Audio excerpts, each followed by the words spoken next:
Canucks win. Canucks win.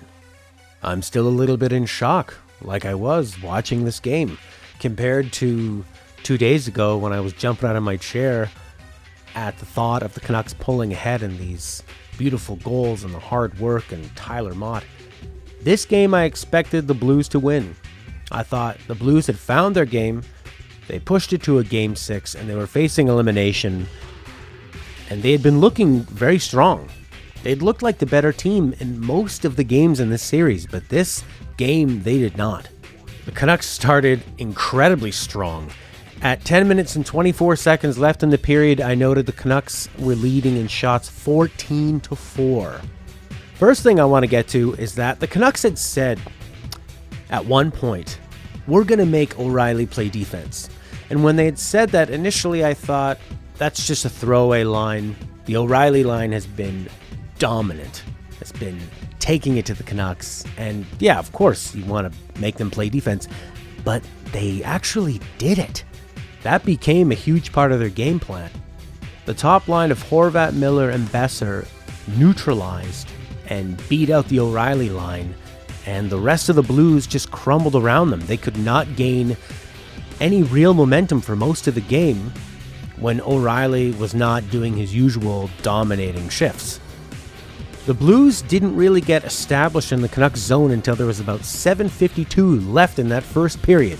And when they did it well. They drew a Vancouver penalty. I saw the replay, but I had a bad feed.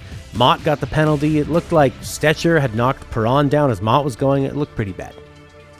But near the end of that first period, the Blues regressed back to just throwing it away in their D zone. They were on their heels. Now the Blues stormed back to start the second. They brought those shots back up to 15-4 in Vancouver's favor by 16:30 left in the second period. But we all know how that second period went for the Canucks. They exploded with 3 goals. And although the Blues tried to muster a few admirable comebacks, the game was over, especially with our boy Mott, giving us an insurance 5th goal and then icing the game with a 6th. I want to talk about the lines. I was shocked to see that they didn't start the game off with Miller, Jake, and Pettersson. That line, as we talked about last game, looked magical. We finally saw Pettersson look effective.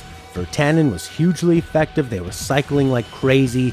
There were 2 goals where all 3 of the guys were touching the puck, and they looked dangerous. I thought, for sure, keep them together, give Pearson back to Horvat, knock Eriksson down to play defense, which he can do just well, and put Besser with Horvat. We know that Horvat and Besser have had great chemistry together, and I really haven't seen Besser do anything with Pettersson in this series, and I haven't seen a lot out of Pettersson, and I love Pettersson.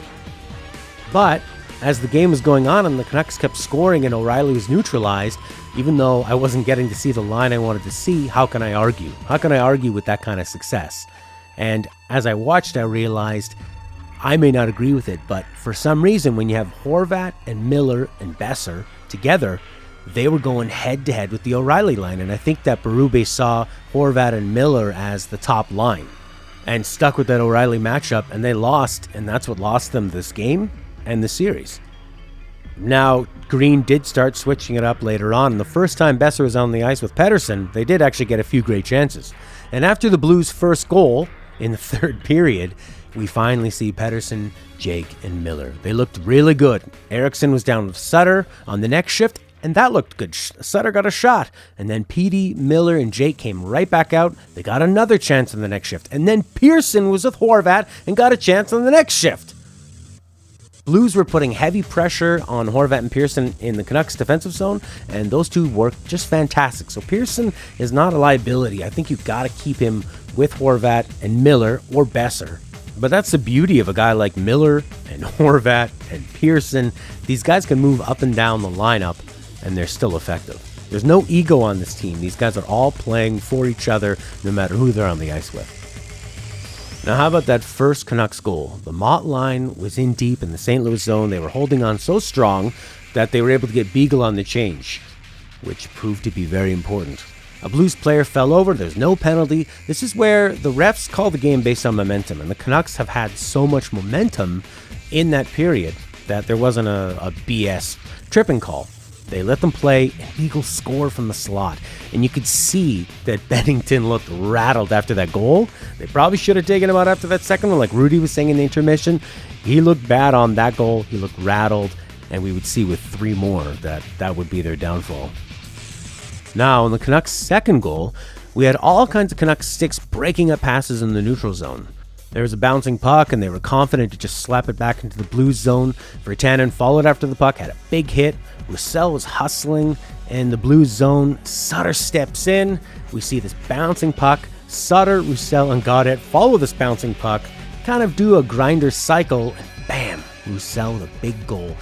And like I talked about in the last video, who's scoring your really important playoff goals? It has to be everybody. So far, these 2 huge goals are from Beagle and Roussel. They're not from Pettersson and Horvat or Besser or Miller. Just like when the Penguins won that first Crosby Cup in the final game, Max Talbot had the only 2 goals. No Crosby, no Malkin. One thing I was disappointed in with Jake, there was a Beagle-led scrum in front of the Blues goal. They're trying to poke a puck in. Some Blues players, huge cross checks on Beagle, threw him down to the ice. Beagle gets up. He's pissed off. There was Beagle, Virtanen, and I forget who the other guy was, probably Mott. And there's a bit of a scrum going on, and Virtanen just skates. I mean, the whistle had blown. It was a post-whistle scrum, but Virtanen just turns his back and skates off, and Beagle's still in the mix. Like, you got to stay there until you know your teammates are okay. Very disappointed with that.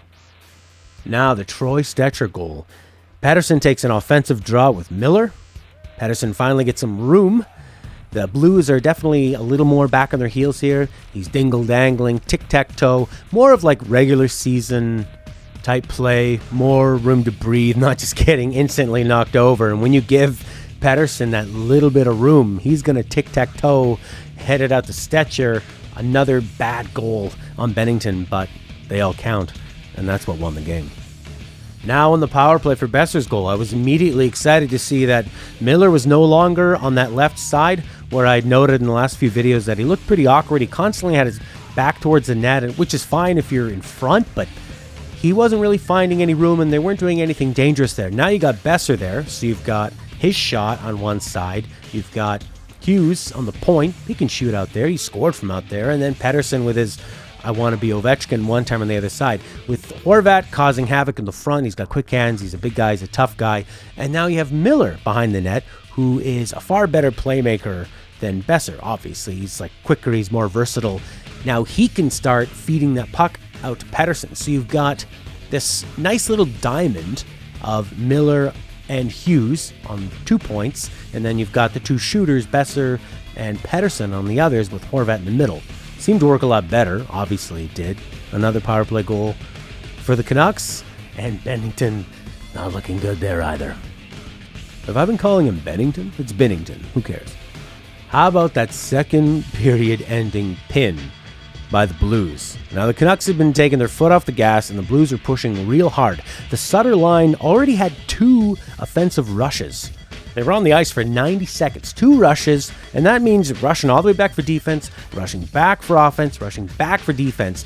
Now that would be a good enough shift for anybody, but then they were pinned in their zone for another 2 full minutes after that. The Blues changed during this. They just collapsed. They were still laying down to block. They just played it like a PK, and they got a high stick call, and they were out of there. That was crazy. That's another moment where you wished it would have been in front of the home crowd. They would have been going nuts for it. Even with a big early lead, the Blues had several big pushes and a real impressive late surge, pulling their goalie with 8 minutes left. But the Canucks stayed resilient. They played their game at a high level. They were confident, and they just kept capitalizing on these opportunities that teams are going to give up when they're pushing to try to get back into it.